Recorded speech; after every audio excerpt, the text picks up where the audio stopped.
Sophia's shift at Marcello's began like every other Wednesday evening, with her arriving through the service entrance at 4:47 p.m., 14 minutes before the doors officially opened to Miami's elite. She pulled her dark hair into a tight bun, secured with the same pearl pin her mother had given her 7 years ago, back when Catherine could still fasten buttons without trembling hands. The uniform hung loose on Sophia's frame these days. Not from illness, but from the particular poverty of working 60-hour weeks on a salary that barely covered her mother's medication and the monthly fees at Clearview Assisted Living Facility, a 30-minute drive from the city that cost $200 every month without fail. That morning, before her shift, she had visited Catherine. The visits happened 3 times each week, Mondays, Wednesdays, and Saturdays, a schedule Sophia maintained with the precision of someone who understood that consistency was the only promise she could reliably keep. Catherine had been lucid that day, which meant she recognized Sophia's face, even if the context of their relationship had become somewhat fuzzy in her deteriorating mind. They sat in the facility's common room, which smelled perpetually of industrial cleaner and something underneath it, something organic and sad that Sophia had learned not to identify too closely. "You work too hard," Catherine had said, her fingers working at the hem of her cardigan nervously. Her hands moved constantly now, as if they were searching for something to do, some small task that might anchor her to present consciousness. "It's fine, Mom. You're comfortable there. That's what matters." Catherine had nodded, but Sophia could see the guilt flickering behind her mother's increasingly distant eyes. Catherine knew, on some level, that her existence required sacrifice. That knowledge lived alongside the advancing confusion, like 2 separate realities, refusing to fully merge. By next month, the realization might vanish entirely. Sophia had learned not to predict these deteriorations. They happened in their own time frame, following rhythms that had nothing to do with logic or fairness. The restaurant's kitchen was already buzzing with activity when Sophia entered. Marcus, the head chef, didn't look up from his prep work. He never did. Marcus had trained under someone in New York for 15 years before moving down to Miami, and he had a chef's particular disdain for front-of-house staff. Sophia didn't take it personally. She took it as the baseline of her professional existence, the same way one accepts gravity or the inevitability of Tuesday following Monday. She collected her order book and server's notepad, mentally rehearsing the evening's specials. The restaurant was expecting a full house. Valentine's Day was next week, and couples were beginning their preliminary reconnaissance missions, testing restaurants before committing to the more substantial romantic gestures of the actual date. Marcello's was where people went when they wanted to be seen, which meant it was where power moved through subtle conversations held over wine and carefully plated food. The last thing Sophia did before taking her position was apply the perfume. She kept the bottle in her locker, wrapped in a small velvet pouch that had come with it. The perfume itself was housed in a crystal vessel that looked like it belonged in a museum, rather than a locker room adjacent to a restaurant's kitchen. The glass was so precise, so intentional, that Sophia had never managed to examine it without thinking of craftsmanship from another era, from another world entirely. Her grandmother Victoria had given it to her 2 months ago, during those final days in the hospice facility when the morphine had worn off for just enough hours to allow Victoria to think clearly. Victoria was Sophia's only grandparent. Her other 3 had died before Sophia's birth or early in her childhood, leaving Victoria as the sole remaining link to whatever genealogy and family history Sophia might have claimed. Catherine had never been particularly forthcoming about relatives. Sophia had learned not to press the subject. "This is important," Victoria had said, pressing the crystal bottle into Sophia's hands with surprising strength for someone so diminished by illness. "This is..." She had paused then, gathering words that seemed to resist organization. "When someone recognizes this, when someone knows it, you'll understand things. About your family. About why I kept you safe." The statement had confused Sophia at the time. Kept her safe from what? Victoria had never been cryptic before. She had been direct, practical, the kind of woman who called things by their actual names rather than dancing around inconvenient truths. But the cancer had been thorough in its reorganization of Victoria's mind, breaking down linear thinking into fragments and philosophical abstractions. "What does it mean?" Sophia had asked. "It means your life wasn't random," Victoria had said. Then she had slipped back into the fog, And by evening, she was gone. Sophia had worn the perfume only twice since then, once to the funeral, and once when the despair of the month had felt particularly suffocating. But tonight, for no reason she could clearly articulate, she had applied it before work. Just a small amount on her wrists and the hollow of her throat, where the pulse beat visibly against her pale skin. The scent was unusual. Not floral in any conventional way, though there was definitely a flower at its heart, something that didn't have a name Sophia recognized. The bass notes were warm, woody, reminding her of walking through an old library or entering a church that had stood for centuries. There was amber in there somewhere, and something that might have been leather, or might have been something else entirely. It was a scent that seemed designed to communicate complexity rather than simple pleasure. Every time she breathed, she detected something new in its composition, as if the perfume was a small symphony that kept reorganizing itself. By 5 p.m., the restaurant had filled to about 40% capacity. Sophia moved through her section with the automatic grace of someone who had internalized the choreography of service so thoroughly that her body could manage it, while her mind occupied itself with other concerns. She water glasses at precise angles. She presented menus with her left hand. She recommended the risotto to people who wanted to seem adventurous without actually risking anything unusual. It was during the second hour of service, around 6:45 p.m., that Marcus spoke to her directly. This was unusual enough that Sophia almost didn't register it at first. "Table 9's going to want something special tonight," he said, nodding toward the back of the dining room. "The man who just got seated in the corner. He comes maybe once every 3 months, always the same table, always private. He'll want something that isn't on the menu. Don't argue about it. Don't ask questions. Just bring him the best fish we have, prepared how I decide. The restaurant covers whatever he wants." Sophia followed Marcus's gaze toward the corner booth. Most of Marcello's corner tables were designed to be simultaneously prominent and isolated. They allowed the occupant to see and be seen, while still maintaining a buffer of space that prevented casual interaction with other diners. This particular booth was against the window, overlooking the street where palm trees lined the avenue, their fronds occasionally catching the wind like green flags signaling some distant war. The man seated there was striking in the way that certain predators are striking, the kind of magnetism that came from absolute stillness and control rather than obvious physical movement. He was approximately 35, maybe 36, with black hair that had been combed carefully back from a high forehead. His face had the kind of architecture that suggested Italian heritage, though Sophia knew that heritage was a complex thing, and racial characteristics were slippery categories that refused to remain stable under scrutiny. His jaw was notably square, the kind of jaw that looked carved rather than grown. His skin was olive-toned, unmarked by visible scars on his face, which was unusual for a man his age. He wore an expensive suit, gray, perfectly tailored, the kind of garment that cost more than Sophia's monthly rent.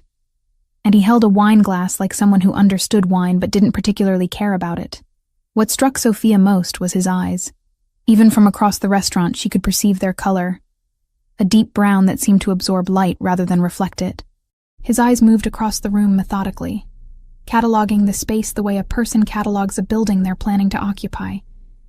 He looked at people as if he was reading text written on their bodies, deciphering information that most individuals would consider private. Sophia realized she was staring. She adjusted her focus back to her current table, where a couple was discussing whether to split a dessert or order separately. She provided the expected gentle guidance. Splitting was romantic. Ordering separately was practical. Whichever they chose would be delicious. And moved toward the kitchen to place their order. But she could feel the man's attention now, prickling against her awareness like someone had touched the back of her neck lightly with a single fingertip. She didn't look at him again.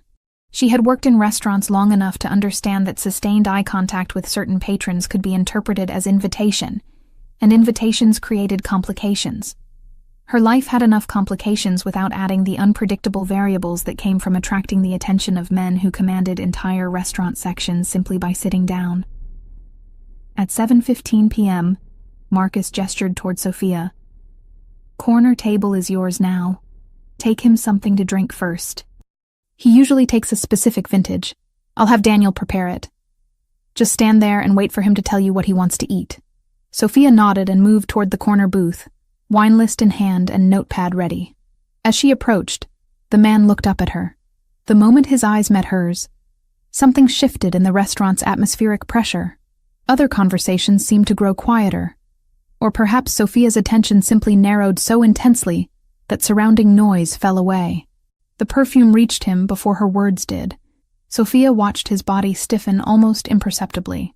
His hands, which had been resting on the table, stilled completely. His eyes, those absorbing dark eyes, closed briefly, as if he was processing something that required all his sensory focus. "Good evening," Sophia said, her voice maintaining the professional flatness that service required. "Can I start you with something to drink this evening?" He opened his eyes, and when they met hers, Sophia felt the precise moment when recognition transformed into something else entirely. His expression didn't change. His body remained perfectly still. But behind his eyes, something was happening. Some internal calculation or recalibration that manifested as sudden, absolute concentration. "I'd like the Barolo," he said quietly. "The 1989 vintage. And I need the dining room cleared." His voice was low, measured, carrying the kind of authority that made the statement sound less like a request and more like a simple statement of fact. Sophia blinked. "I'm sorry? Everyone out," he said, still looking directly at her. "Now." The moment Luca Ravellini issued his command, the restaurant's carefully maintained performance of normalcy collapsed. Sophia stood frozen, her order pad dangling from her fingers like a useless prop from a play that had suddenly ended. The man didn't raise his voice. He didn't gesture or make any movement that could be interpreted as threatening, yet his words carried a weight that seemed to physically press against everyone present, a force that made heads turn toward the kitchen, toward the exits, toward the host stand where the manager stood with an expression that suggested he understood exactly what was being asked of him. "Sir, I'm not sure I understand," Sophia began, her professional training attempting to reassert itself, attempting to translate this impossible moment into something that could be managed through the protocols of hospitality. "We don't typically—" "Now," he interrupted, his gaze never wavering from her face. "Everyone leaves. Everyone except you. Folks, we're closing the dining room for a private safety procedure. Please gather your belongings and exit through the east corridor. We'll validate your parking and comp a bottle for your next visit." Couples abandoned their appetizers. A businessman collected his briefcase. The restaurant's ambient noise, the quiet clinking of glassware, the murmur of conversation, the distant sound of plating from the kitchen, began its rapid dissolution. Within minutes, the dining room had transformed from a crowded establishment into a stage set waiting for a scene that hadn't yet been written. The servers melted back into the kitchen. Marcus appeared briefly at the service window, took in the situation with a single glance, and disappeared again without comment. Through all of this, Luca Ravellini remained motionless. His hands rested on the table exactly where they'd been when Sophia approached, his body angled slightly toward the window.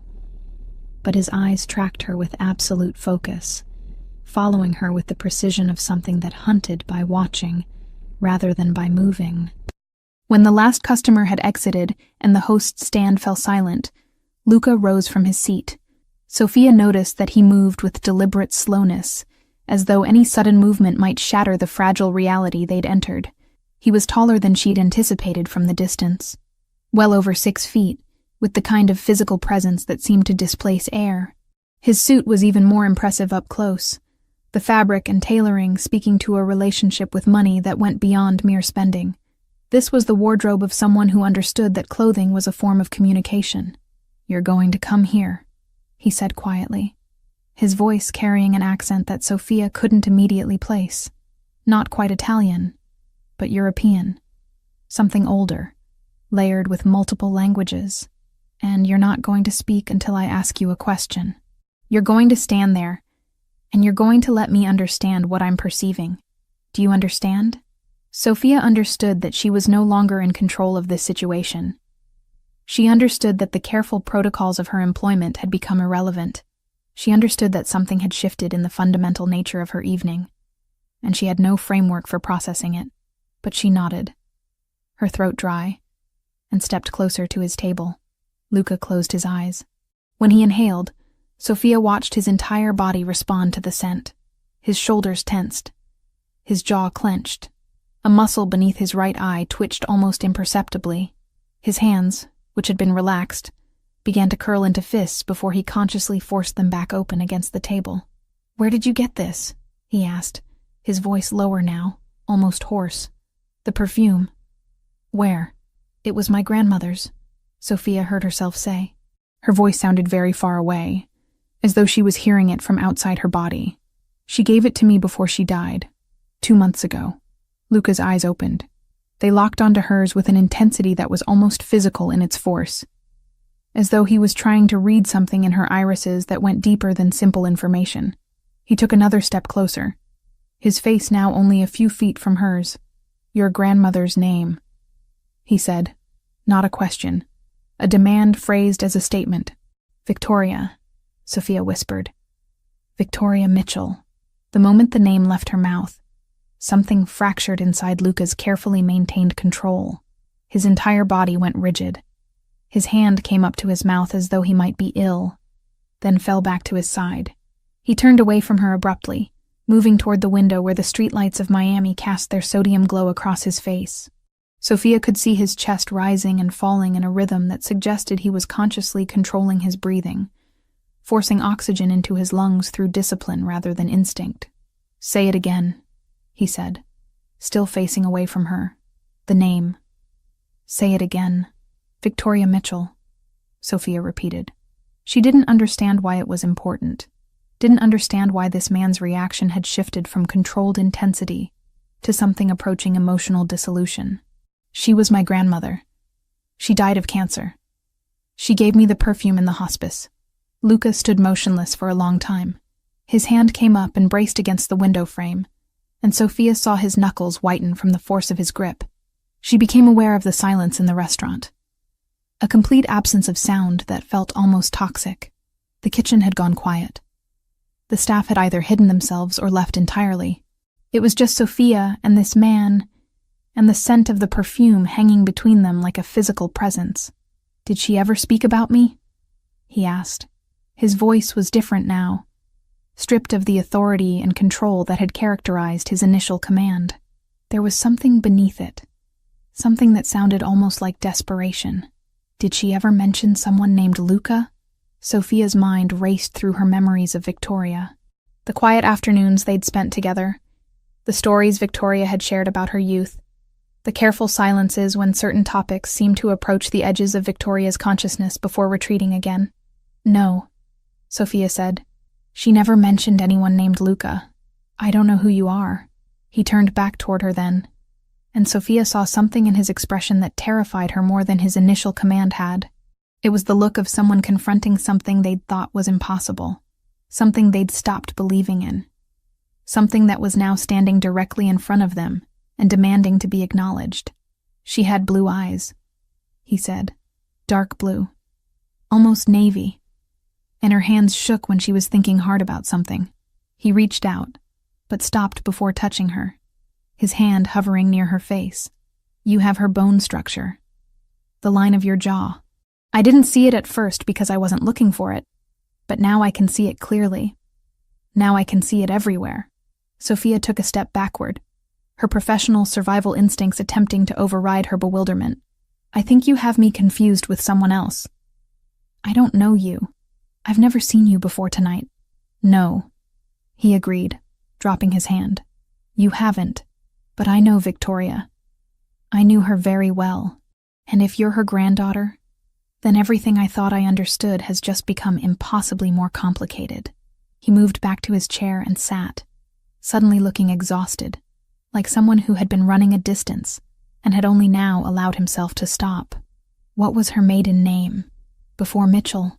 "Castillo," Sophia answered automatically. "Victoria Castillo. She married my grandfather."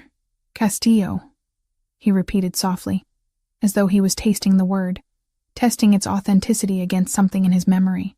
He nodded slowly, and when he looked at her again, his eyes were wet. He didn't cry, didn't allow tears to fall, but Sophia could see them gathering in the lower lids, threatening a breakdown that his will was barely containing. "Sit down, Sophia.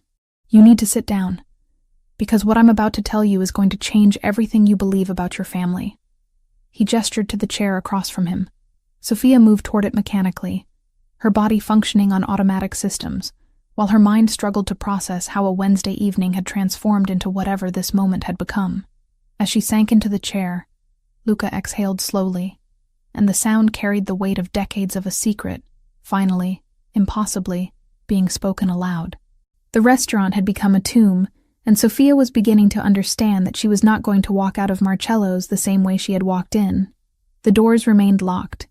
The staff had vanished into the kitchen or the back corridors, leaving only the sound of the air conditioning and the occasional distant clang of cookware being stored away. Luca Ravellini had settled back into his chair with the composure of a man accustomed to controlling entire environments through the force of his will alone. His eyes tracked Sophia's movements with predatory precision, not threatening exactly, but not comforting either. She remained standing, her posture rigid, her hands gripping the edge of the table as though physical contact with solid matter might anchor her to sanity. "Sit," he said quietly. It was not a suggestion. Sophia found herself moving before her conscious mind had approved the action, pulling out the chair across from him and lowering herself into it as though moving through water. "Tell me about Victoria. Everything. I want to know how she lived, what she did, who she became. I want details that don't appear in public records. I want to know the woman, not just the outline of her existence." Sophia's mouth was dry. She licked her lips before attempting to speak, aware that Luca was watching this small gesture with the kind of attention most people reserved for far more significant information. "I don't understand what you want me to tell you," she said. Her voice sounded weak to her own ears, attenuated by fear and confusion. "You already seem to know her. You clearly knew her well. Why are you asking me these questions as if, because I need to hear it from you?" Luca interrupted. His tone was controlled, but there was an undercurrent of something beneath the words. Something that might have been pain, or loss, or rage, carefully modulated into civility. "Because hearing it from her granddaughter changes the context of what I already know. Because every piece of information about her life in these past 28 years is a piece I don't have. Start with how she died." Sophia began to talk, surprising herself with the coherence that emerged from her fractured state of mind. She described the cancer, pancreatic, the kind that was aggressive and thorough in its destruction. She described the hospice facility, the way Victoria had spent her final weeks in a room that smelled of antiseptic and morphine, where visitors filtered in and out carrying flowers that seemed obscene in their cheerfulness given the circumstances. She described how Victoria had become progressively less present, how her mind had seemed to retreat into itself, leaving only fragments of the woman Sophia had known in the vehicle of her body. She was lucid sometimes, Sophia found herself saying. The morphine would wear off, or the doctors would adjust it, and she'd have these windows of clarity. But they were getting shorter. By the end, there was maybe an hour a day when she seemed like herself. I tried to visit during those times. The hospice staff would call me and tell me she was having a clear moment, and I'd rush over from work or from my apartment, trying to catch whatever time I could have with her while she was still present.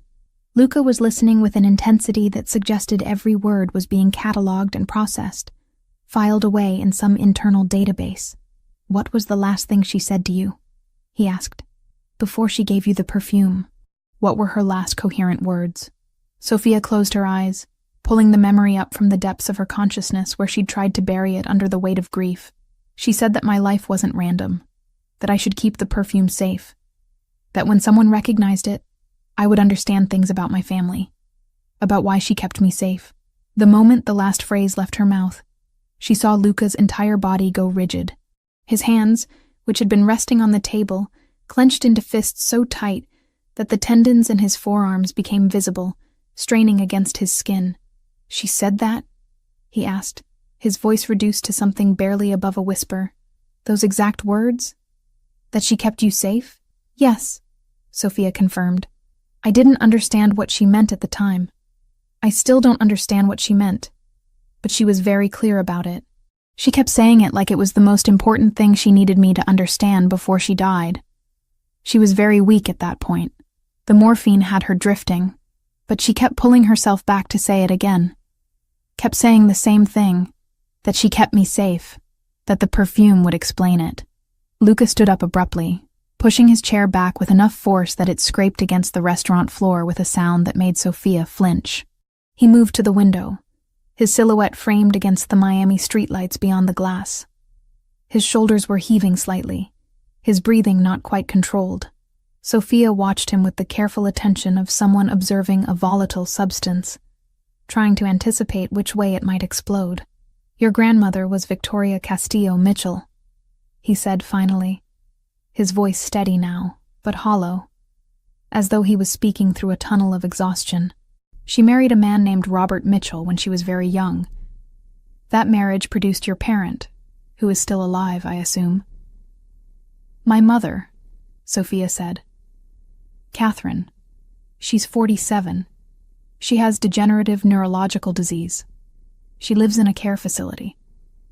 "And your father?" Luca turned to face her again. "I never knew him," Sophia said. "My mother never discussed him. He was never part of my life. Mother died when I was 5. Not actually died. She's still alive. But she became less present before I was even born, I think. By the time I was school age, I don't think she was capable of raising a child alone. So Victoria took over. I grew up thinking of Victoria as my primary family member." Luca moved to the table and retrieved something from his jacket pocket, a small leather case from which he extracted a business card. The card itself was expensive, embossed rather than printed, with raised lettering that Sophia could see even from across the table. It contained only a name, Luca Ravellini, and a telephone number with a local area code. There was no business title, no address, no indication of what services or industry might be connected to his name. "You're going to call this number tomorrow," Luca said, placing the card on the table between them. "You're not going to discuss this conversation with anyone. You're not going to research me or my background. You're going to call that number and speak only to me. Do you understand?" "I don't understand any of this," Sophia said, her voice rising slightly. "Who are you? How do you know Victoria? Why does my grandmother's perfume matter so much to you that you evacuate an entire restaurant? Why are you keeping me here against my will?" "You're not being kept against your will," Luca said, his tone suggesting that the distinction was important to him. "The door is unlocked. You can leave whenever you choose. But you won't leave because you're going to stay and listen to what I'm going to tell you now. And what I have to tell you requires you to hear it in this context, in this privacy, so that you can process it without the noise of the world trying to interrupt." He gestured for her to sit again. After a moment's hesitation, Sophia complied, her curiosity beginning to override her fear. There were answers here, she realized. Answers to questions she'd never thought to ask, to mysteries about her family that she hadn't known existed. Victoria's deathbed insistence that Sophia's life wasn't random suddenly seemed to carry more weight. "Your grandmother," Luca began, "was married once before Robert Mitchell. That marriage was brief and ended badly. During that time, she was connected to a family, a significant family, a family that did not approve of her relationship with my—" He paused, seeming to struggle with the word selection. "With a member of that family. She left that world. She tried to build a normal life. But the perfume she gave you is not a normal family heirloom. It is a signature. It is a marking. And the fact that you're wearing it means that she intended for you to be found." Sophia wanted to ask what he meant by found, but before she could form the question, Luca moved to the restaurant's front entrance and unlocked the door. He stepped back, creating a clear path to the exit. "It's 3 a.m, he said. "The street is empty. You can go home now. You can try to pretend this never happened. Or you can call that number tomorrow and get answers to questions you're going to spend all night formulating. The choice is genuinely yours." Sophia gathered her things mechanically, her phone, her keys, her work notepad still clutched in her hand. She moved toward the door, her mind fracturing between the impulse to run and the impulse to stay and demand explanation. At the threshold, she turned back toward Luca. "Why should I trust you?" she asked. "You shouldn't," he said simply. Not yet. But you will, once you understand what Victoria was protecting you from. Call the number, Sophia. Everything becomes clear once you understand what that perfume represents. She stepped out into the Miami night, which had turned cold in the small hours of the morning. The street was indeed empty, the buildings dark, only scattered streetlights casting their sodium glow onto pavement that glistened from recent rain. As she walked toward the parking lot where her ancient Honda Civic waited, Sophia realized that Luca had never actually introduced himself, had never confirmed that his name was actually Luca Ravellini. She had only his word and his business card. But something in his desperation, something in the raw emotion she'd glimpsed beneath his controlled exterior, suggested that whatever this was, it had consumed him for a very long time. She clutched the business card in her fist as she drove home through the empty streets, the perfume still clinging to her skin, still carrying its secrets locked in its molecular structure, waiting for the right person to decode its meaning. Sophia didn't sleep.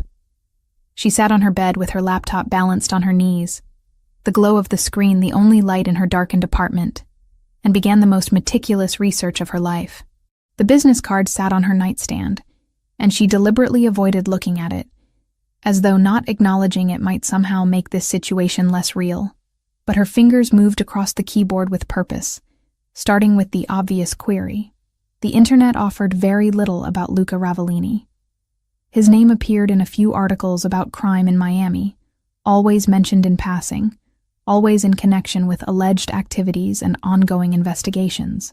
One article from a local news outlet dated 3 years prior referred to him as a figure of interest in organized crime operations. But the piece was vague on specifics, heavy on speculation, light on facts. The journalist had clearly been working from rumor and assumption rather than substantiated information. There were no photographs attached to his name, no social media presence, no professional biography or corporate listing. She pivoted her search. Isabella Ravellini. The name yielded more immediate results, though the information was dated. Articles from 20 to 30 years ago mentioned a woman named Isabella Ravellini who ran a private perfume operation in Miami. The business had never been incorporated formally, never sold products through retail channels, and had maintained what journalists at the time called an exclusive clientele. Photos showed an elegant woman with silver hair and sharp cheekbones, standing beside bottles of artisanal fragrance. One article from a lifestyle magazine circa 1995 featured an interview with Isabella, discussing the philosophy behind Perfume Ravellini.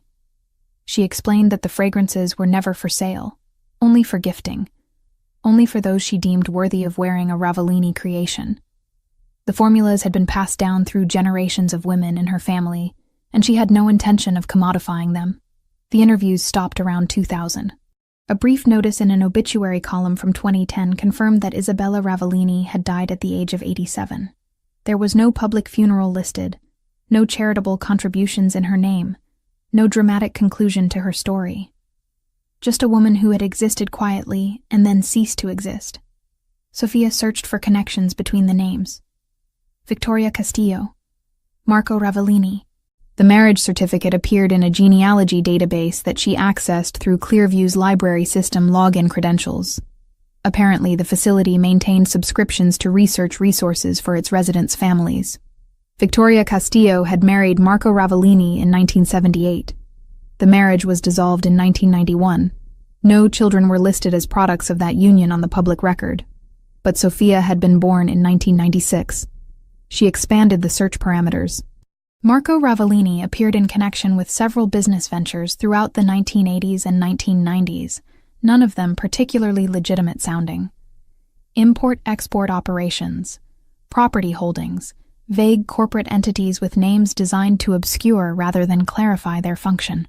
In 2001, an obituary announced his death at age 42, attributed to complications from a prolonged illness.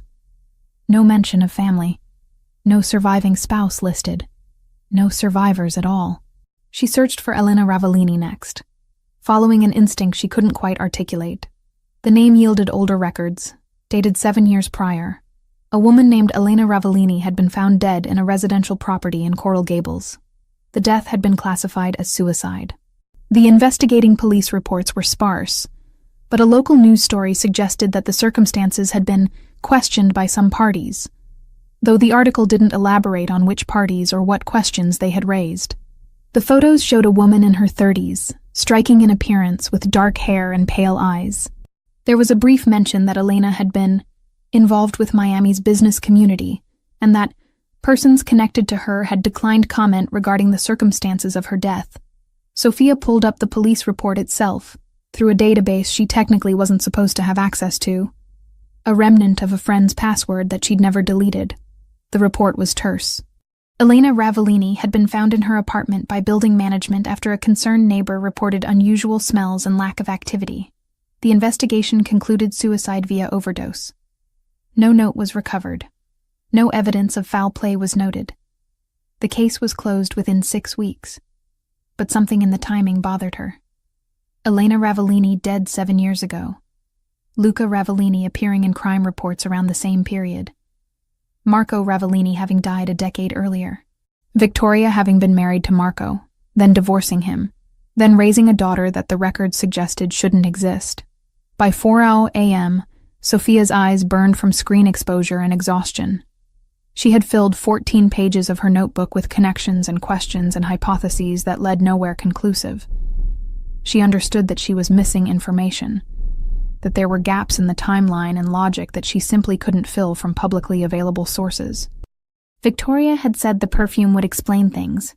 Well, the perfume smelled like mystery and architecture, like something designed to communicate at a level that bypassed rational analysis. She was about to close her laptop when her email notification dinged. The sender line read simply, NR. The message contained only a few sentences. You research thoroughly. You're intelligent and cautious, which suggests good instincts. But you're also limited by what's available publicly. There are conversations that can only happen privately. Call the number on my card at 10 o'clock this morning. Not before, not after. Exactly 10. Sophia checked the timestamp. The email had been sent at 3:47 a.m., which meant he'd been monitoring her research, or at least monitoring her search history, or somehow had access to information about her digital activity. The violation of privacy was staggering enough to clear away the last remnants of her exhaustion. She was being watched, not just offered information, not just encountered randomly in a restaurant, actively tracked and monitored. She showered mechanically, dressed in clothes that felt like a costume, and sat at her kitchen table with the business card in front of her. At exactly 9:59 a.m., she picked up her phone.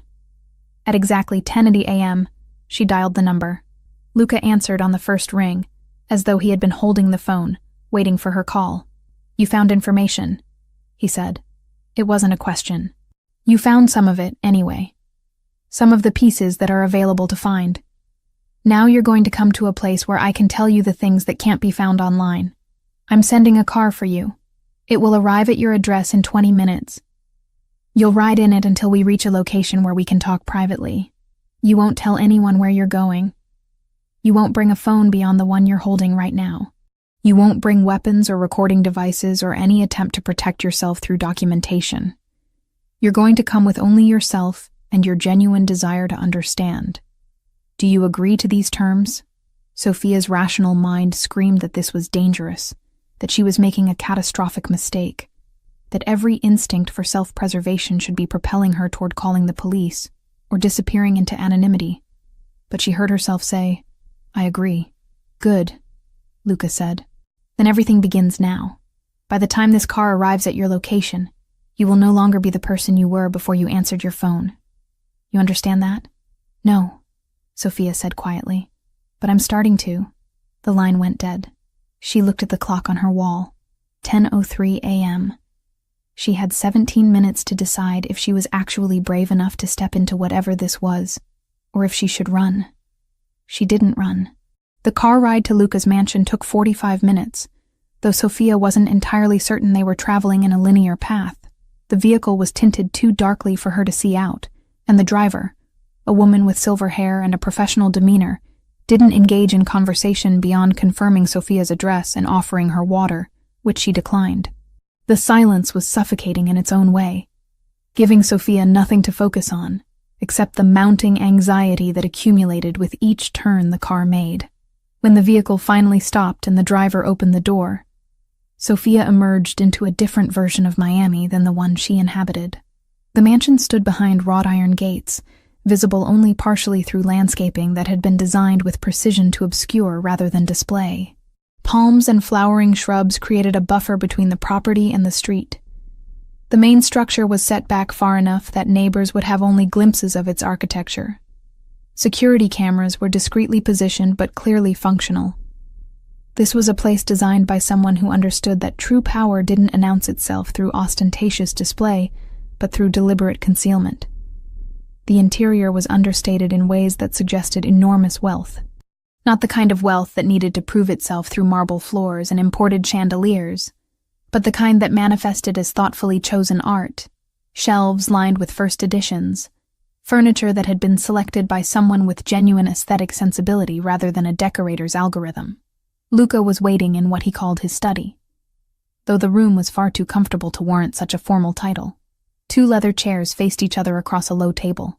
Floor-to-ceiling windows overlooked a garden that seemed impossibly lush for the Miami climate. "Sit," Luca said, gesturing to one of the chairs. He was wearing different clothes than he'd worn at the restaurant. Slacks and a button-down shirt in charcoal gray, the sleeves rolled up to his elbows. Without the formal suit jacket, he seemed somehow more accessible and simultaneously more dangerous. Like observing a weapon in its unguarded state, Sophia sat. Luca settled across from her, and for a moment they simply observed each other, as though trying to map the terrain of a conversation that would reshape both their lives. "Your grandmother was married to my brother," Luca began without preamble. His name was Marco Ravellini. The marriage lasted approximately 2 years, from 1978 to 1980. It ended because Victoria made a choice that was both brave and devastating. She chose to leave a world she didn't belong to, and in leaving that world, she left Marco behind. But before the marriage ended, before she understood what my family truly was, she became pregnant. Sophia felt the words land in her chest like something physical. "My mother," she said quietly. "Catherine." "Yes," Luca confirmed. "Catherine is Marco's biological daughter, which makes her my half-niece, which makes you my granddaughter by blood, though the biological pathways are somewhat circuitous. My brother didn't know about the pregnancy when Victoria left. She didn't tell him. She was afraid, and justifiably so, that if Marco knew she was carrying his child, he would use that knowledge to keep her connected to our family, connected to this world that she understood was built on practices and philosophies she found morally reprehensible." "How do you know this?" Sophia asked. "If Victoria didn't tell him, how would you know?" "Because Marco told me, years later, when he realized Victoria was never coming back," Luca said. "He had investigators locate her. He knew where she was living, what she was doing, who she had become. He discovered that she had given birth to a daughter and was raising that daughter alone, and Marco made a choice too. He chose not to interfere. He chose to let Victoria build the life she wanted without the weight of connection to us. It was perhaps the most noble thing Marco ever did, which tells you something about the caliber of decisions we were typically making." Sophia's mind was struggling to integrate this information into the framework she'd constructed for her identity. Catherine, whom she'd always believed to have a father who was simply absent or unknown, had a documented biological connection to the Ravellini family, which meant Sophia herself was not simply a random product of chance, but rather the result of a deliberate, documented lineage. "But there's more," Luca continued. "The perfume. Do you understand what it represents?" "I've been trying to figure that out," Sophia said. "I found articles about your grandmother, Isabella. She made it. She made it exclusively, never sold it. What does that have to do with me?" Luca stood and moved to a painting on the wall, a portrait of an older woman with elegant features and intelligent eyes. "This is Isabella," he said. "My grandmother. She died in 2010, though she lived until 2010, far longer than the cancer specialists thought she would. Isabella had a philosophy about perfume. She believed that scent was a form of communication, a way to mark family without using DNA tests or official documents. She believed that her perfume should only ever be worn by people she had explicitly chosen to be part of her legacy. He turned back to face Sophia. Before Marco died, and he did die, by the way, a decade before Isabella, complications from illness, though the illness was partly the kind that comes from living a certain kind of life. Before he died, he told Isabella about Catherine, and Isabella did something extraordinary. She created a special batch of her perfume, one that had a slightly different composition than her usual work. She instructed Marco to ensure that this perfume was given to Victoria, with the understanding that it should eventually be passed down to Catherine, and potentially to Catherine's children. Why would she do that? Sophia asked. Why would she make something specifically for people who were trying to escape her family? Because Isabella was wise in ways that neither Marco nor I managed to be, Luca said. Because she understood that family isn't something that can be forced or coerced. She understood that the best legacy isn't one that demands loyalty, but one that offers recognition and choice. She believed that if her perfume ever resurfaced, if it appeared on someone from her bloodline, then that would be the signal that it was time to acknowledge what had been separated and see if it could ever be reconciled. Sophia touched the hollow of her throat, where the perfume still clung to her skin. Victoria gave it to me. She said that when someone recognized it, I would understand things about my family, about why she kept me safe. Exactly, Luca said. Victoria understood the significance of what Isabella had created. She had worn this perfume while she was married to Marco, and she knew that no one else wore it. So when Isabella gave it to her before Marco's death, yes, they communicated despite the separation. Victoria understood that it was both a blessing and a curse. A blessing, because it meant that Isabella had chosen to honor Catherine's existence. A curse, because it meant that if anyone from our family ever encountered someone wearing that scent, the connection would be undeniable. He returned to his chair and sat, leaning forward slightly. I grew up not knowing about Catherine's existence. Marco never told me until I was old enough to understand. I was 17 when he revealed it. I was already beginning to understand the nature of our family's business, the operations that funded our lifestyle, the methods we used to maintain power, and Marco's confession hit me like a betrayal of everything I thought our family was. What kind of operations? Sophia asked. She knew on some level, but she wanted to hear it articulated. Criminal enterprises, Luca said flatly. Money laundering through businesses that ostensibly operate legitimately. Debt collection through methods that exist outside legal frameworks. Connection to various trafficking operations that I won't detail, because you shouldn't carry that knowledge. My family is connected to organized crime, Sophia. We are not sophisticated businessmen who occasionally bend rules. We are criminals who maintain the facade of legitimacy. And when Marco told me about Catherine, what he was saying was that he had deliberately removed one person, his daughter, from this world, because he believed she deserved better than what we could offer her. Sophia felt something collapse inside her chest.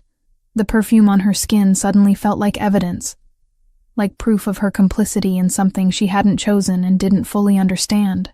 "Why are you telling me this?" she asked. "Why would you volunteer this information?" "Because yesterday evening, when I inhaled that perfume, I made a decision that I've been making and remaking for 28 years, Luca said. I decided that you deserve to know who you are. Not just the sanitized version that Victoria provided, but the full truth. Your blood connects you to criminals.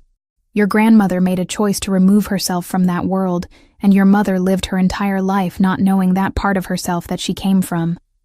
But you're at a decision point. You can choose to remain ignorant of this connection, or you can choose to understand it fully. And what happens if I choose to understand it?" Sophia asked quietly. "Then you understand that you're connected to something larger and more dangerous than your current life has prepared you for," Luca said. "You understand that the FBI is interested in me, which means by extension they become interested in anyone close to me. You understand that there are people who would use you as leverage against me if they discovered our connection. But you also understand that you have access to protection and resources, and answers to questions that have always haunted your family." He paused, and his expression softened slightly. And you understand that there is someone in your life who has the capacity to care for you with an intensity that goes beyond normal human attachment. Someone who has spent 28 years carrying the knowledge of your existence like a secret weight. Someone who wants to know you, not as a symbol or a chess piece, but as a person. Sophia looked at him across the space between their chairs, and she understood that what she was witnessing was Luca Ravellini performing vulnerability in a way that probably cost him considerable effort. She understood that behind the measured words and controlled tone was a man who had been waiting for this encounter for most of his adult life. "I don't know how to process this," Sophia said. It was the truest thing she could articulate in the moment. "Then don't," Luca replied. "Not yet. Let it sit. Let it integrate itself into your understanding of reality. Tomorrow you'll visit your mother at Clearview, as you do every Saturday. On Monday, you'll return to work at Marcello's. You'll continue your normal life, but you'll also know the truth now. You'll understand why I reacted to your perfume the way I did. You'll understand that when I said I would ensure your mother's medical care was covered, I meant it as a statement of family obligation, not as an attempt at coercion." "How am I supposed to go back to my normal life knowing all of this?" Sophia asked. "The same way Victoria did," Luca said. "With difficulty, with constant awareness of the parallel world existing beneath the surface of the one you inhabit, with the understanding that some knowledge, once acquired, cannot be unacquired, but also with the knowledge that you now have the power to make informed choices about your own future." The car drove Sophia back to her apartment as the sun was setting, painting Miami in shades of orange and gold that seemed almost obscene in their beauty. She clutched the business card in her hand again, but this time it felt different. This time it felt like a tether. This time it felt like the beginning of something rather than the middle of a mystery. The 2 weeks following Sophia's visit to Luca's mansion existed in a state of fragmented normality that felt like performing in a play she hadn't auditioned for. She returned to Marcello's on Monday evening, and Marcus barely acknowledged her absence. The restaurant operated in its own universe of wealthy patrons and carefully orchestrated service, indifferent to the seismic shifts happening in individual staff members' lives. She took orders. She delivered plates. She managed the delicate choreography of hospitality that required her to be simultaneously present and invisible. But everything had changed. Sophia moved through her shifts with the awareness that she was being observed, that somewhere in the Miami evening, there were men whose job was to ensure her safety. She never saw them directly. There were no obvious security measures, no black cars following her, no sudden appearance of bodyguards. The protection was as invisible as the threat it was designed to counter. On Friday of that week, as she was clocking out after her shift, 2 individuals appeared at the employee entrance. They identified themselves as Special Agents Morrison and Park from the Federal Bureau of Investigation. Morrison was a woman in her 50s with steel-gray hair and the kind of confidence that came from authority backed by institutional power. Park was younger, perhaps 40, with an expression that suggested he had perfected the art of appearing sympathetic while simultaneously conducting interrogation. "We'd like to ask you some questions about an incident at this restaurant approximately 2 weeks ago," Morrison said, producing a badge that Sophia studied with the careful attention of someone trying to process information that didn't make immediate sense. "There was a situation where a customer requested that the dining room be evacuated. We're looking for statements from anyone who was present." Sophia's mouth went dry. "I don't remember anything unusual," she said, which was technically true in the most literal sense. Everything about that night had been unusual. Nothing about it could be characterized as routine or noteworthy in the ways that fed into official reports. "You were working that evening," Park said. He was consulting a notebook, though Sophia suspected he already knew the answer. "You were assigned to the section where the customer in question was seated. The manager indicated that you served him directly before the evacuation occurred. He ordered the Barolo," Sophia said carefully. "He was a customer. He placed an order. I don't recall anything else." Morrison's eyes narrowed slightly. "The customer's name was Luca Ravellini. Do you know who that is?" The name hung in the air between them, and Sophia understood that this moment represented a threshold. Acknowledge the name and invite questions about her connection. Deny recognition and risk being caught in a lie that would damage her credibility. Say nothing, and hope the silence could be interpreted as confusion rather than evasion. "I'm a waitress," Sophia said finally. I serve customers. I don't track their names or backgrounds. If he wanted something, he ordered it and I delivered it. That's the extent of my interaction with him. Park exchanged a glance with Morrison. We're aware that Mr. Ravellini has been under investigation for various activities that exist outside legal boundaries. We're also aware that he has been documented visiting this establishment multiple times. We're interested in whether any conversations occurred between you and Mr. Ravellini that might provide insight into his current operations or associates. He ordered wine, Sophia repeated. We didn't have a conversation. He evacuated the restaurant and I went home. That's all I know. The questioning continued for another 20 minutes, circling around the same territory without advancing into new ground. Morrison and Park seemed increasingly frustrated as Sophia maintained her posture of professional detachment, offering nothing beyond the bare minimum of confirmation. Eventually, Morrison produced a business card with her contact information. If you remember anything, or if Mr. Ravellini attempts to contact you, we'd appreciate hearing about it, she said. We can offer protective measures if you feel you're being pressured or threatened. Sophia accepted the card and watched them leave. 40 minutes later, her phone rang. The caller ID showed an unknown number, but she answered it anyway. They visited you, Luca said without preamble. It wasn't a question. How do you know that? Sophia asked, though she already understood the answer. Because I know everything that happens to you. I told you that you were being protected. That protection extends to monitoring when federal agents decide to interview you. What did you tell them? Nothing, Sophia said. I said I served you wine, and that was the extent of our interaction. I didn't mention the perfume or Victoria or any of it. She heard Luca exhale, and the sound carried relief. Good. That was the correct response. By refusing to cooperate with them, you've made a statement. You've indicated that you're not interested in being a government cooperant. But Sophia, understand what this means. By protecting me, you've now involved yourself in my world in a way that creates legal liability. You're not just someone connected to me. You're someone who has actively chosen not to testify against me. I don't know if I had a choice, Sophia said quietly. You did, Luca replied. You could have told them everything. You could have made a deal. Immunity for testimony.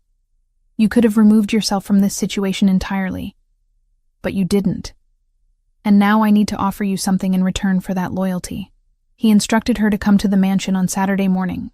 When she arrived, she found not just Luca waiting for her, but a woman who introduced herself as Rosa. Rosa was in her mid-50s, with dark hair streaked with silver, and eyes that contained entire libraries of untold stories. She moved through the mansion with the ease of someone who had spent decades navigating its spaces and hierarchies. Your grandmother was my friend, Rosa said without preamble, once they were alone in what appeared to be Luca's private study. Victoria used to visit this house when she was married to Marco. Those visits stopped, and I understood why. Marco never spoke about what had happened, but we all knew. And then, years later, Luca told me about Catherine. And now he's telling me about you. Rosa settled into a chair with the deliberation of someone whose body carried the weight of decades. I've worked for this family since 1992. I came to them after my own family fell apart. They gave me structure when I needed it. They gave me purpose. But I also watched what this life does to people. I watched Marco love someone he couldn't keep. I watched Luca grow up understanding that loyalty was currency, and that money moved through channels most people never see. Why are you telling me this? Sophia asked. Because Luca wants to offer you a job, Rosa said. Not in any capacity that would involve illegal activity. He's funding a private medical laboratory that requires someone with forensic knowledge.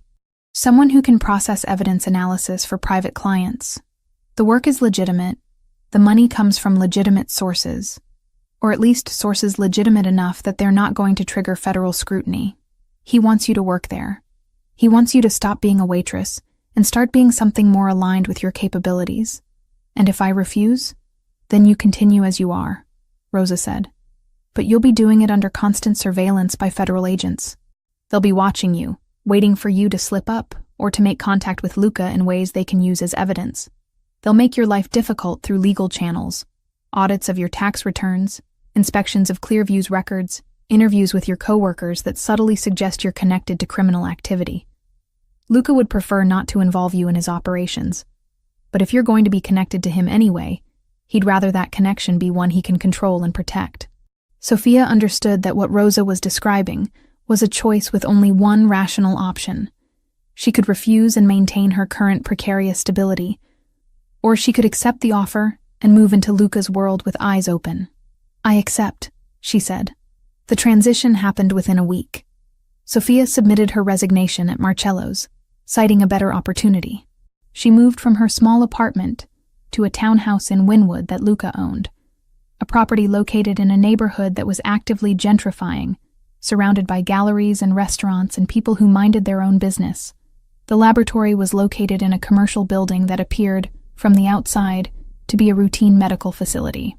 Inside, it was equipped with state-of-the-art forensic equipment and staffed by technicians who treated Sophia with professional courtesy, but did not attempt conversation beyond work-related matters. The salary was tripled from what she'd made at the restaurant. The work was intellectually engaging in ways waitressing had never been, but Sophia understood that she had traded one cage for another, albeit a more comfortable one. She could afford to increase Catherine's care. She could afford better treatment options. She could afford stability. The price was her independence. One evening, as she was completing analysis on a blood sample, Rosa appeared at her workstation. "Luca wants to introduce you to his business circle," Rosa said. "There's a dinner tomorrow evening at the house. Formal attire. Nothing too elaborate. You're his family now." It's time they understood that. Sophia felt her stomach tighten. "I don't know anything about business circles." "You know about observation," Rosa said. "You know about reading people. That's what matters. Tomorrow you'll sit at a table with people who operate in different worlds than the ones you've inhabited. You'll listen more than you speak. You'll understand that there are conversations happening beneath the surface of other conversations. And you'll begin to comprehend the scope of what Luca Ravellini actually is." The dinner was held in a private room that had been prepared with meticulous attention to detail. The table was set with crystal and silver. The food was prepared by a chef who had trained at restaurants Sophia could never afford to visit.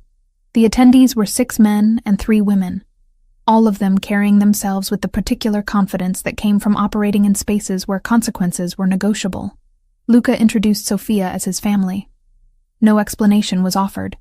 No context provided. Just a statement of fact that seemed to shift how everyone at the table interacted with her. The conversation moved between business discussions that Sophia couldn't follow and personal anecdotes that revealed nothing, while implying vast networks of influence and obligation. What struck Sophia most was the careful civility of it all. These were dangerous people conducting themselves with the refinement of diplomats. They were discussing operations that almost certainly involved illegal activity, but they discussed them in language so coded and abstract that an outsider listening would have heard nothing but networking between legitimate business interests. Halfway through the meal, a man seated across from Sophia, someone Luca had introduced as Franco Giardoni, leaned toward her and smiled. "So you're the mystery that's captured Luca's attention," he said. His accent suggested Eastern European origins, but his English was fluent. Beautiful and connected to his family. That's a powerful combination. "I'm his family," Sophia said flatly. "That's all." "Of course," Franco said, though his smile suggested he understood more than she'd revealed. "Family is everything in this world. The people around this table, we're all bound by blood or obligation or debt. It's what keeps the system functioning. People who understand that loyalty to family supersedes loyalty to law. People who understand that certain rules exist outside legal frameworks." Luca appeared at Sophia's side before she could respond. His hand found the small of her back, and the gesture was both protective and territorial. "Sophia and I need to discuss something," he said to Franco. "If you'll excuse us." He led her from the dining room to his private study, where windows overlooked the garden that seemed to exist in its own climate zone, independent of the Miami weather beyond the property lines. "I need you to understand what you're witnessing," Luca said. "These people, Franco and the others, they exist in networks that move money through channels and methods that the legal system can't track or prevent. They operate with efficiency that legitimate business can't match because they're not constrained by ethics or law or consequences. Are you one of them?" Sophia asked. I am, Luca said simply. And because you're connected to me, you're now embedded in that world whether you wanted to be or not.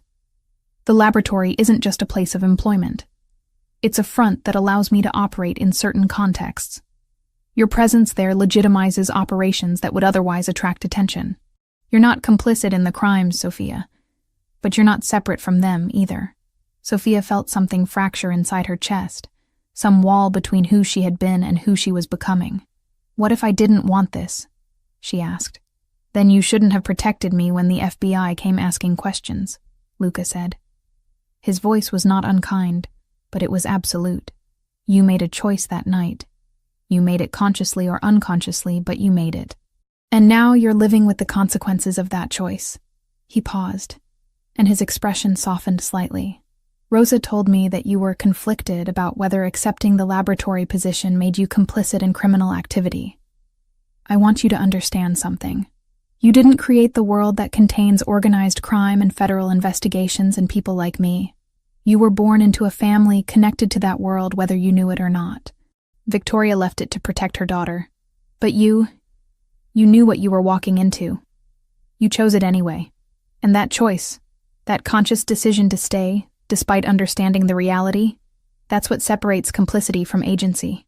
I chose it because I didn't have a real alternative, Sophia said.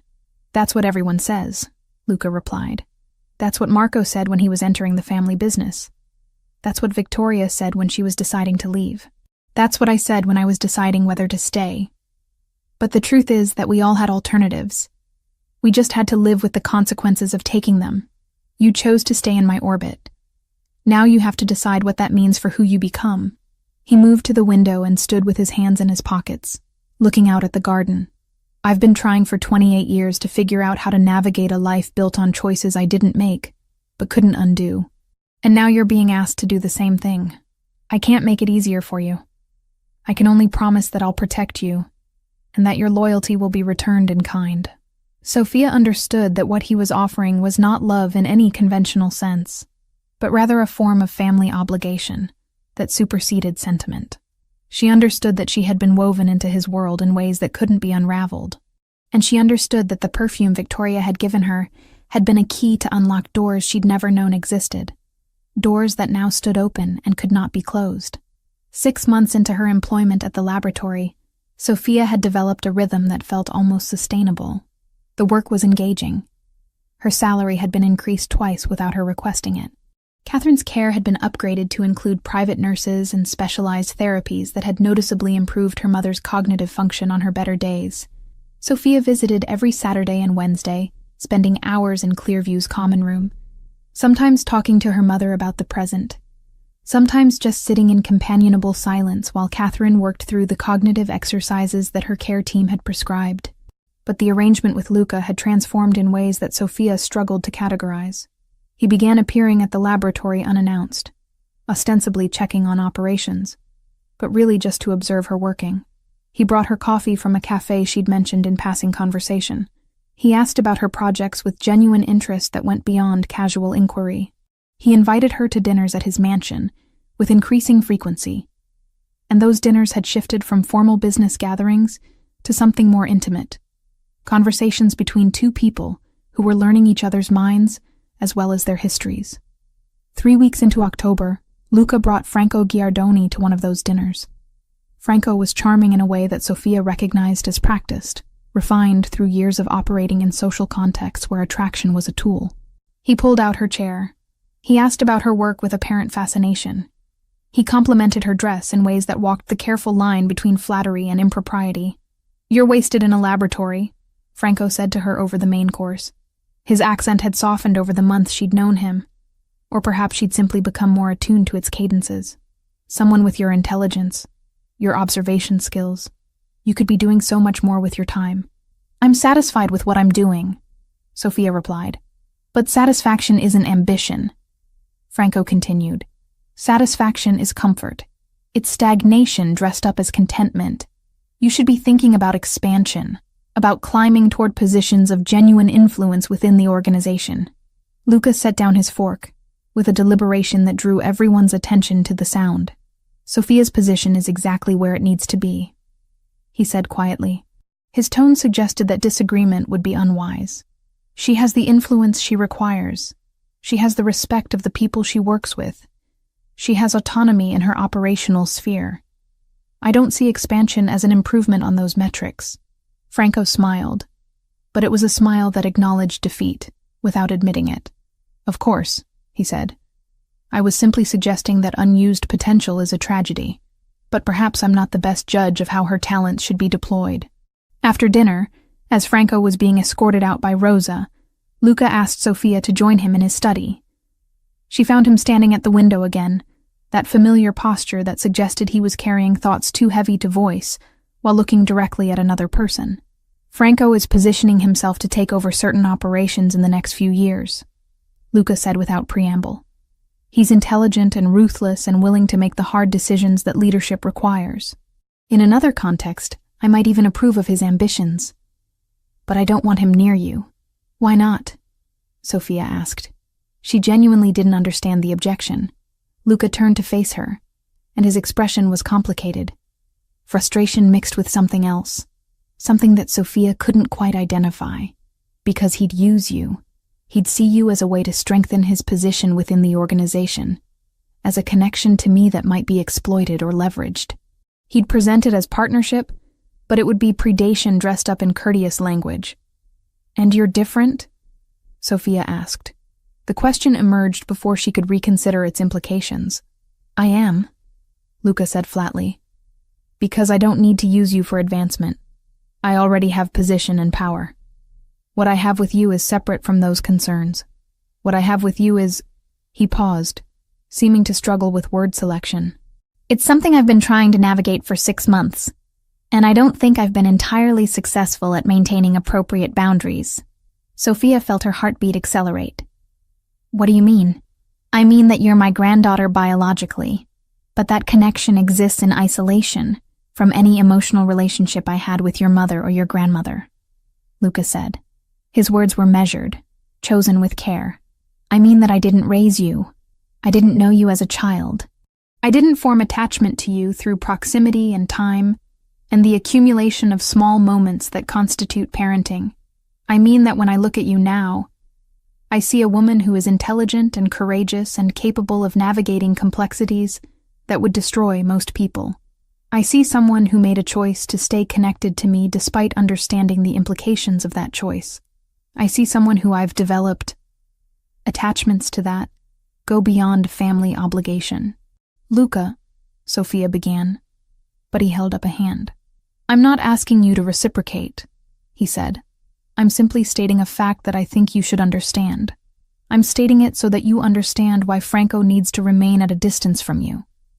Because if he were to approach you with the kind of attention he demonstrated tonight, and if you were to accept that attention, it would place you in a position of conflicted loyalty that I cannot allow.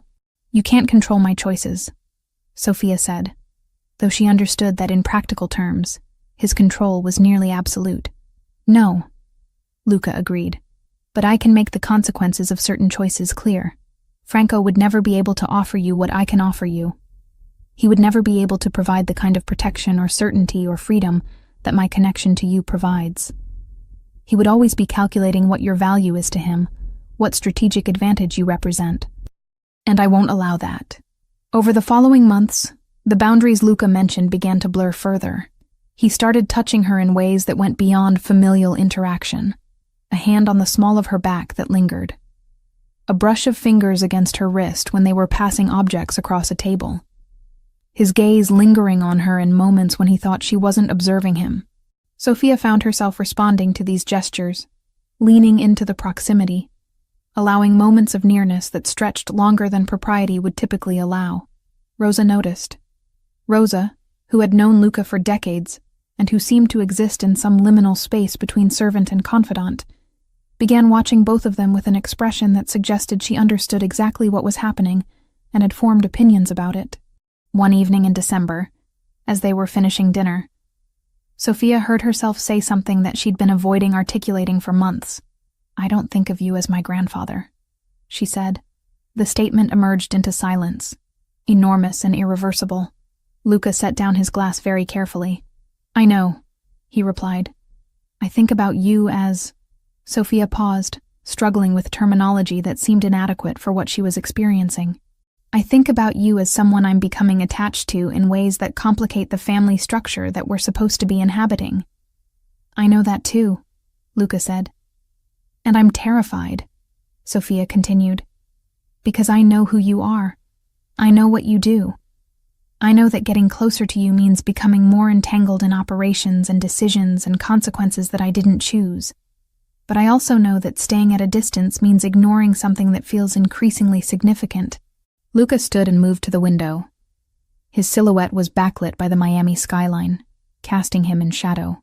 We need to take time, he said finally.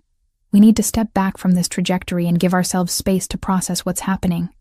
Because if we move forward, we're making a choice that alters the structure of everything we've built, and that choice needs to be made consciously, not in the heat of proximity and emotional intensity. How much time? Sophia asked. I don't know, Luca said, but you'll continue your work. You'll continue visiting your mother. You'll continue your life. And I'll maintain appropriate distance. When we see each other, we'll be cordial but restrained. And eventually, we'll understand whether this is genuine connection or proximity-induced attachment, whether this is something that can withstand the reality of what we actually are to each other. Sophia understood that what he was offering was not what she wanted in the immediate moment, but what she needed in the longer term. She understood that stepping back was an act of respect for both of them, an acknowledgement that the feelings were real enough to warrant careful consideration rather than impulsive action. And so she agreed, though agreeing felt like stepping backward into shadow when she'd been moving toward light. The distance between Sophia and Luca lasted through the winter and into the spring, a separation that felt both necessary and torturous. They inhabited the same spaces occasionally, dinners at his mansion where she would observe him from across rooms, their gazes meeting and then deliberately separating. She continued working at the laboratory. She continued visiting Catherine every Saturday and Wednesday. She continued her life in the townhouse in Wynwood, wearing the perfume Victoria had given her less frequently, trying to create psychological separation from the memory of what that scent represented. But separateness proved to be an illusion. Everything Sophia did was still filtered through the lens of Luca Ravellini. Her choices were still constrained by her connection to him. Her safety was still maintained by his network of protection. The distance was geographic and behavioral, but not actual. She was still embedded in his world. They had simply agreed to pretend otherwise. Then Catherine had a crisis. It was a Tuesday evening in late April when the call came from Clearview. Catherine had suffered a fall in her room. Minor injuries, nothing broken, but the incident had triggered a decline in her cognitive function that her medical team couldn't immediately reverse. Sophia left work immediately and drove to the facility, her hands shaking on the steering wheel, her mind fracturing with worry and guilt, and the terrible recognition that her mother's condition was deteriorating, regardless of the excellent care she was receiving. Catherine was awake when Sophia arrived, but she wasn't lucid. She was cycling through states of consciousness, moments of recognition interspersed with confusion and agitation. Sophia sat beside her bed and held her mother's hand, feeling the tremor in Catherine's fingers, the brittleness of her bones, the physical manifestation of her body's betrayal by disease. She's declining faster than we anticipated, Dr. Patterson explained as Sophia stepped out of the room. The fall appears to have accelerated something that was already in progression.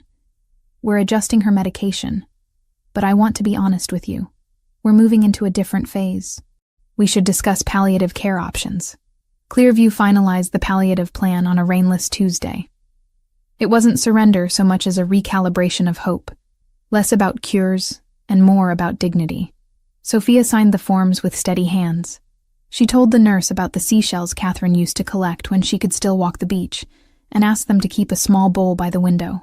When she stepped outside, the air smelled faintly of salt and disinfectant. She called her mother's room and let the silence fill with things that didn't need words. Sophia absorbed the words like blows. She understood what they meant. Her mother was dying. The expensive care and private nurses and specialized therapies had bought time, but they had not bought salvation. They had simply delayed the inevitable while making it slightly more comfortable. She called Luca from the parking lot. She hadn't intended to. The number was muscle memory, fingers finding the digits before her conscious mind could intervene. He answered on the third ring, and his first words were, "Where are you?" "Clearview," she said. "My mother's worse. They think she's entered the terminal phase. I don't know how to process this." There was a pause, and then, "I'm coming to you." He arrived 40 minutes later, moving through the facility with the ease of someone accustomed to traversing any space without question.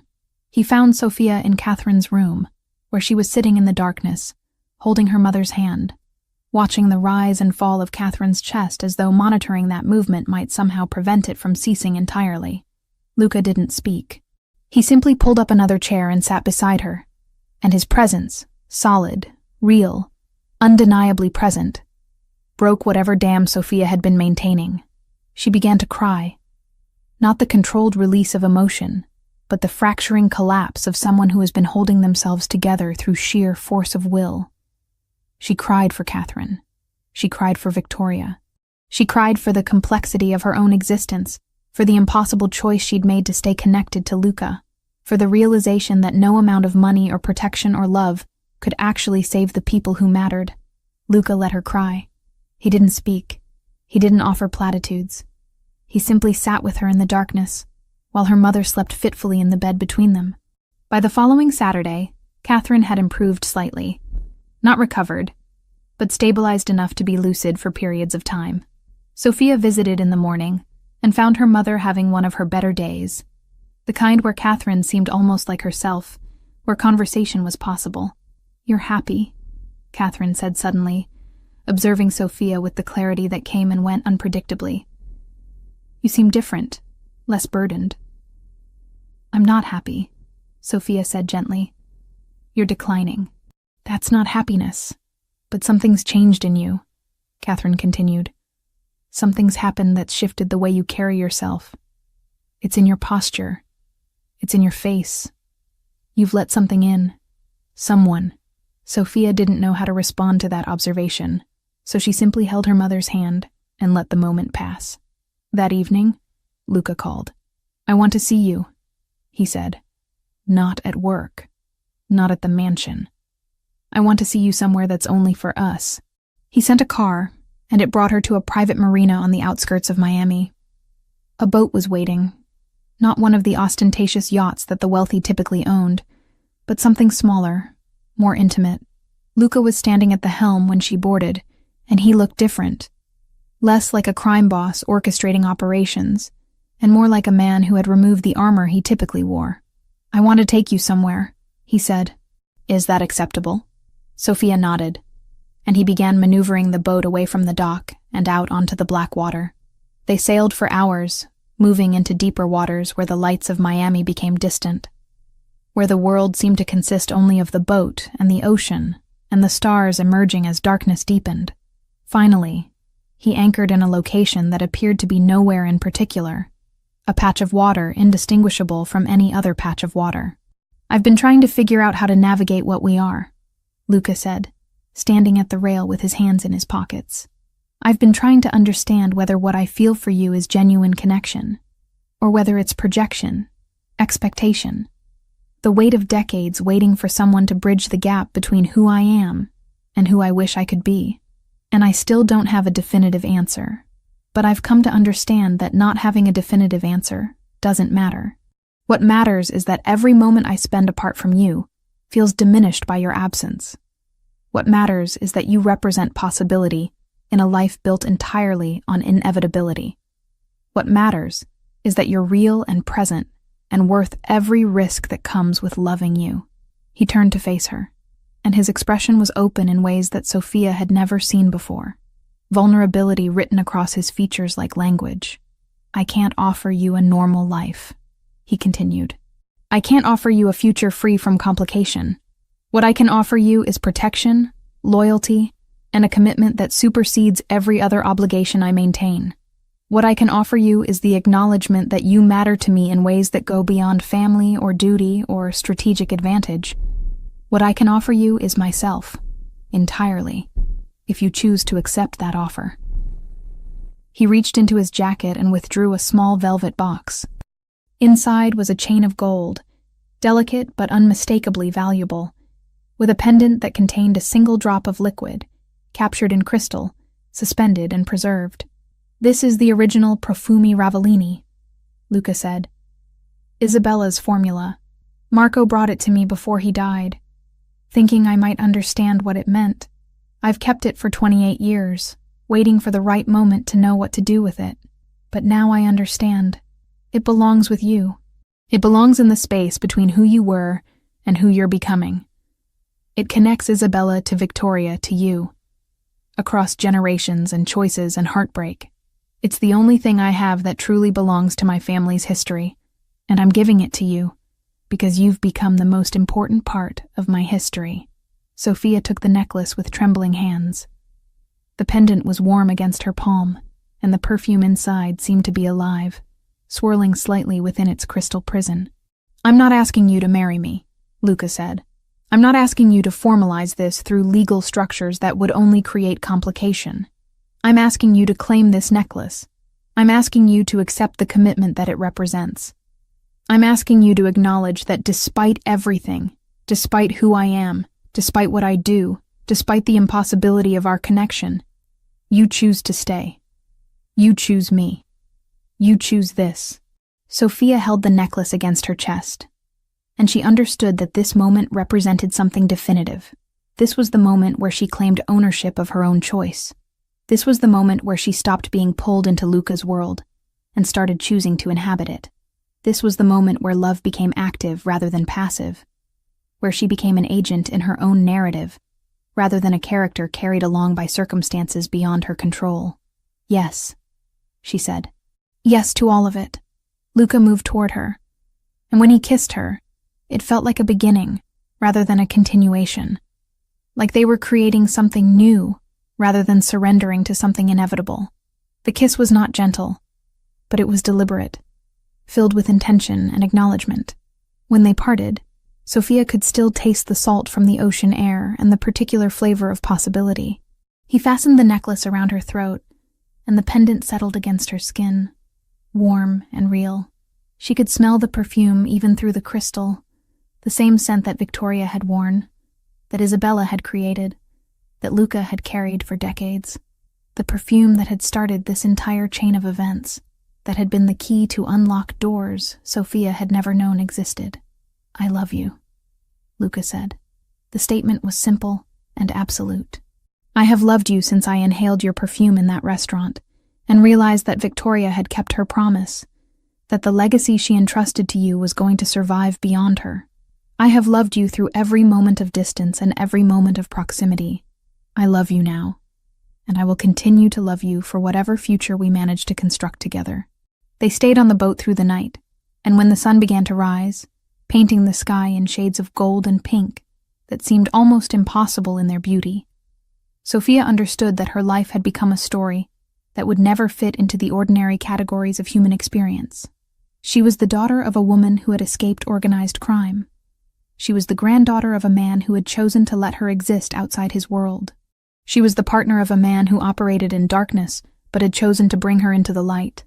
She was wearing a perfume that had been created in secrecy and carried as a symbol across generations.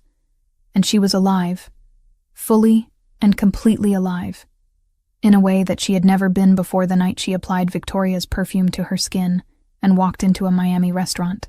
When they returned to shore, Luca took her to Clearview. They visited Catherine together, and Catherine, in one of her moments of unexpected lucidity, saw the necklace and understood what it meant. "She gave you the perfume," Catherine said to Luca. "Victoria gave you the perfume. That means you knew her. That means you were part of our family's story." "I was," Luca confirmed. "Your daughter has chosen to let me be part of it going forward." Catherine nodded, and Sophia saw something in her mother's expression that might have been peace. "Then you take care of her," Catherine said. "You take care of her the way Victoria took care of me. That's how the perfume works. That's what it represents. Care across the distances that separate us. Love that survives the impossible." In the months that followed, Catherine's decline continued, but she was surrounded by the best care available. and in her final days, she seemed to carry a lightness that had not been present before, as though knowing that Sophia was safe, that Sophia had found someone willing to commit to her protection, made the process of letting go slightly easier. When Catherine died on a Tuesday morning in late June, Sophia was holding her hand, and Luca was sitting in the chair beside her, a physical manifestation of his commitment. After the funeral, after the practical arrangements, after the immediate rawness of grief had begun its transformation into something more manageable, Sophia stood on the balcony of Luca's mansion and touched the perfume necklace against her throat. The scent of amber and cedar and nameless flowers rose to meet her, carrying with it the weight of generations, the sacrifice of women who had loved and lost and protected the ones who came after them, carrying with it the possibility of something new, something that honored what had come before, while refusing to remain bound by it. Luca appeared beside her, and they stood in silence, watching the Miami evening descend, watching the city transform into a landscape of lights and shadows. The perfume Ravellini hung around them both, connecting them to history and to each other, an invisible chain linking the past to the present, to whatever future they would construct together. "I never thought I would have this," Luca said quietly. "I never thought I would have you." "Neither did I," Sophia replied. "Neither did Victoria. Neither did Isabella. But they gave us the perfume anyway. They gave us a way to find each other. They gave us a language that transcended time and separation and blood and choice." She turned to face him, and he was watching her with an expression that contained entire libraries of emotion, love and regret and gratitude, and the particular intensity of someone who had spent decades believing that certain things were impossible before discovering that they were not. "We're going to build something," Sophia said. "Not a traditional family, not a criminal empire. Something that honors both of our histories, while refusing to be bound by them." "Yes," Luca agreed. "That's exactly what we're going to build." And in the Miami evening, surrounded by the machinery of organized crime and the architecture of impossible love, they began the work of transforming choice into commitment, transforming connection into legacy, transforming the perfume that had brought them together into something that would endure long after both of them had become part of history themselves.